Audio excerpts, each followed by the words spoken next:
Most people think the Panama Canal is just a shortcut for cargo ships, but I'm doing it the hard way. Starting in the deepest jungles of Costa Rica,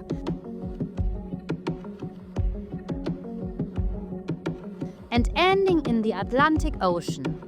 From stairmasters in the sauna to literally climbing a mountain of water with nothing but gravity. This is what it looks like to cross a continent. Captain Paul Fikunik welcomes us aboard the National Geographic Quest. Tonight we sail 100 nautical miles south towards the Osa Peninsula, one of the most biodiverse places on Earth. We advance our clocks 1 hour. Panama time starts now.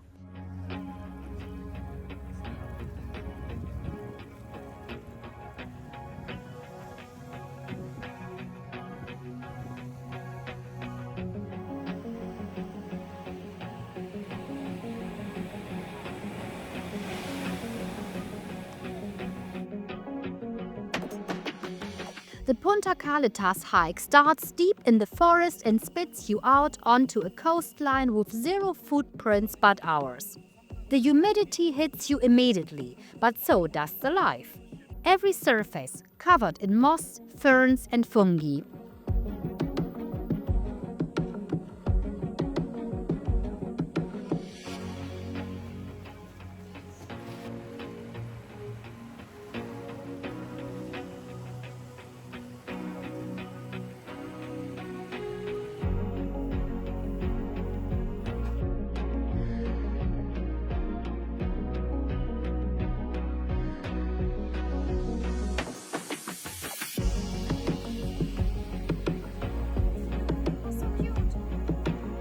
I choose the fast-paced trail because I wanted to cover ground.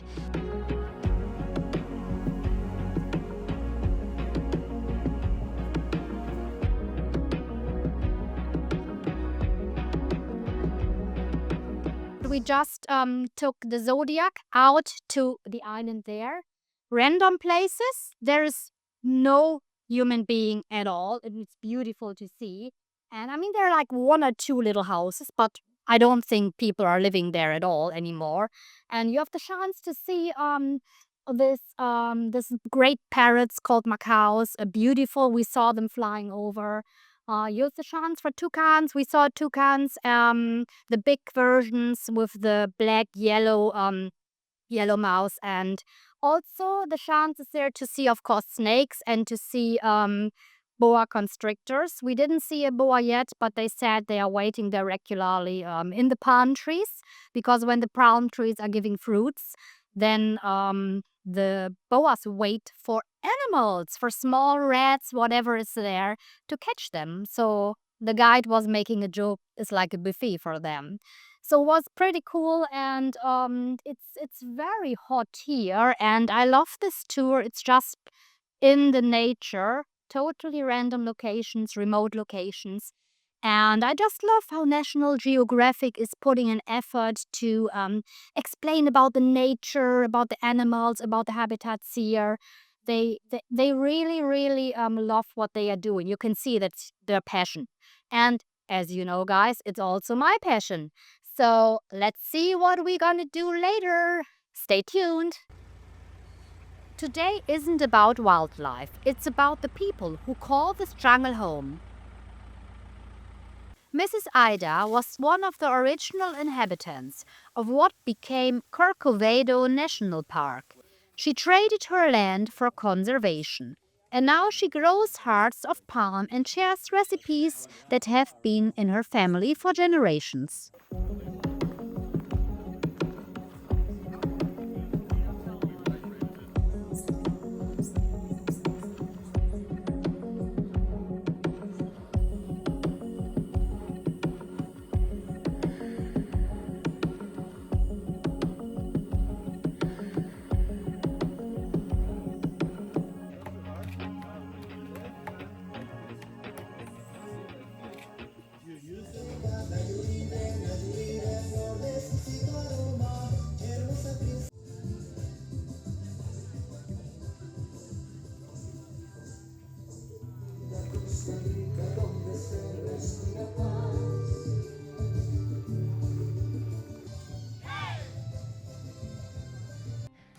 Then we headed deep into the peninsula to meet Juan, who pants for gold not to sell it but to share his heritage.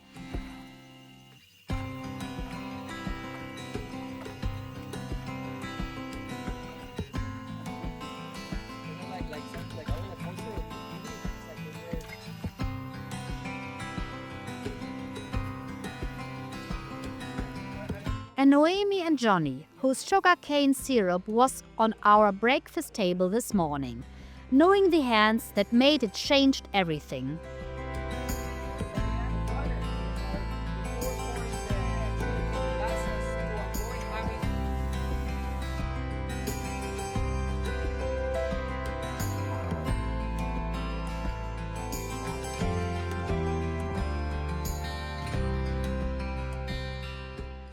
Day 4 started with what they politely call a long aerobic hike.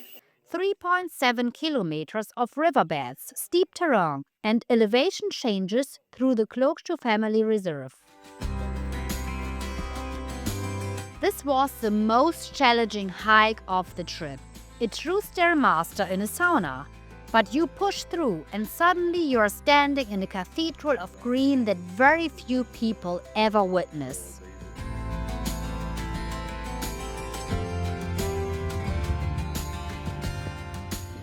Hi guys, this is Lux Ventures and we are here now in Golfito. It's a small little coastal town just at the border to Panama. We are still in Costa Rica and National Geographic just stopped at the dock and the police is coming there checking our passports for the immigration to Panama. And now we are exploring this small little coastal area. Not a lot to do here. There's a beer bar, there's a coffee shop, there's an ice cream shop, all you need, right?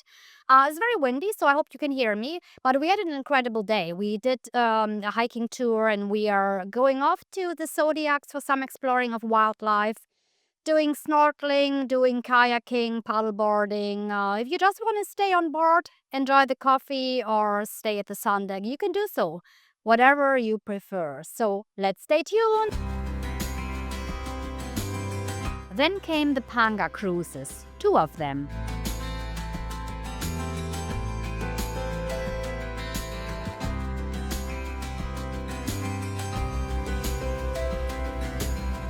One last Costa Rican sunset before we hit Panama. Welcome to Panama. Corcovado National Park used to be a notorious penal colony, off limits to everyone for nearly a century. Because of that, the nature here is completely untouched. No resorts, no roads, just wild Pacific coastline.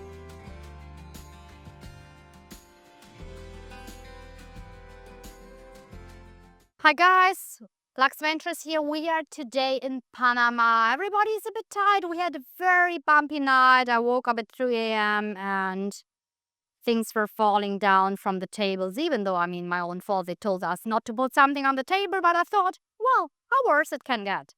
But we made it, and it's a wonderful weather here. We had a great breakfast. We have options for paddleboarding, a stand-up paddle, for kayaking, snorkeling later in the afternoon, or just getting a nice tan or reading a book, chilling here.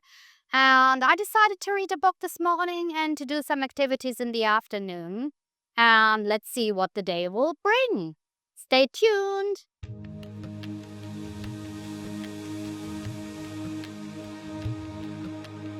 The snorkeling visibility here goes for days. The salt reefs teeming with life. And the best part? We have it all to ourselves.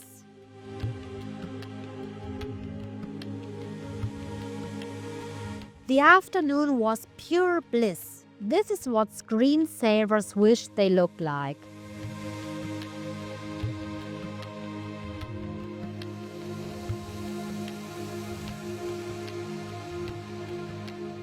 Those scattered around the country, and you come out with a third mate unlimited license, which means you can go. We've traveled 219 nautical miles to get here.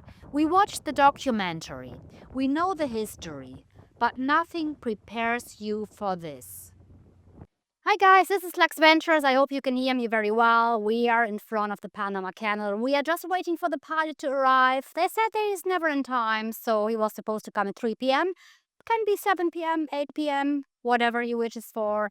And you can see the skyline of Panama City in the background. Beautiful one. Where you see the small boat, the red one. Behind there is a beach. That's the entrance of the Panama Canal. And the entrance here is the Panama City entrance.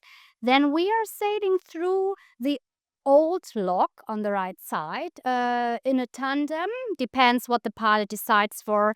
And then we are the only ones with National Geographic who are allowed to stop at the Gatun Lake, which will be amazing. So we will stop there tomorrow, do our activities, go with the Zodiac boats, with the Pan boats to the shore and do the hiking in the jungle and the rainforest there. Hopefully some wildlife spotting. And then we will do the crossing to the second lock for the Colon area.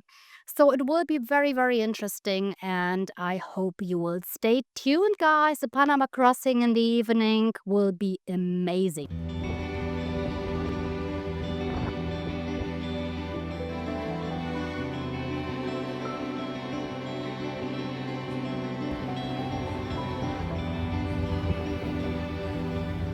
The Panama Canal isn't just a shortcut.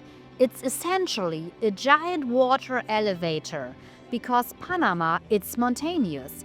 We have to be lifted 86 feet above sea level to cross it. No pumps, just gravity. 52 million gallons of water per chamber.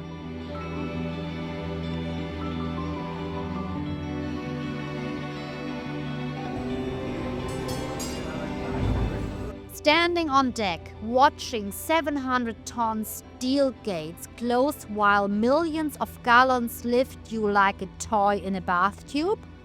It's engineering on a scale that breaks your brain. Hi guys, we are in the Panama Canal. It's absolutely amazing. We are just in the second, or actually in the third lock. We went to the Miraflores 2 locks.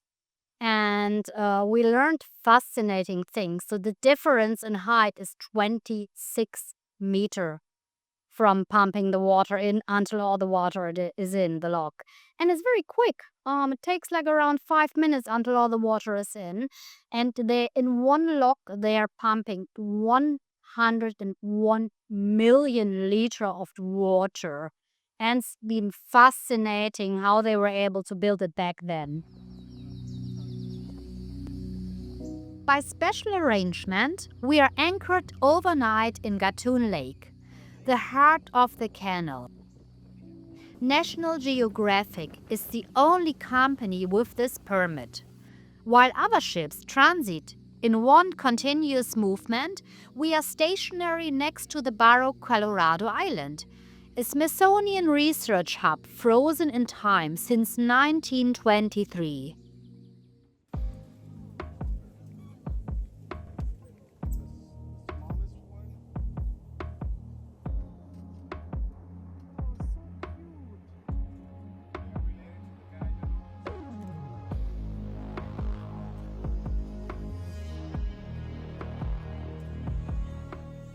They warned us this trail is a stairmaster in a sauna. They weren't kidding. 2.5 hours of exposed roots and concrete steps. But the biodiversity is staggering. And because of this island's protective status, we are seeing a wilder side of Panama that very few people ever witness.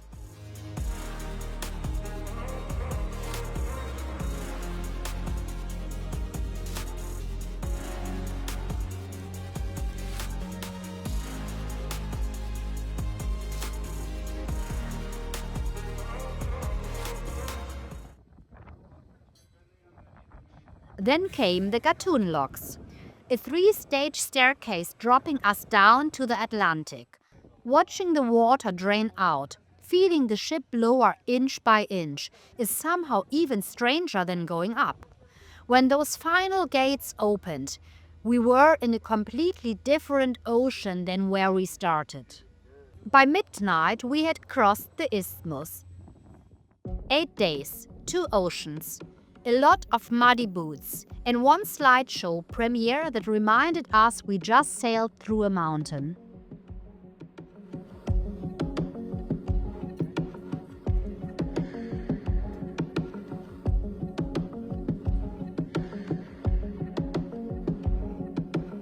Now I'm standing in Cologne, looking back at the horizon.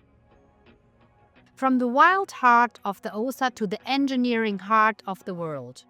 This is what it looks like to cross a continent.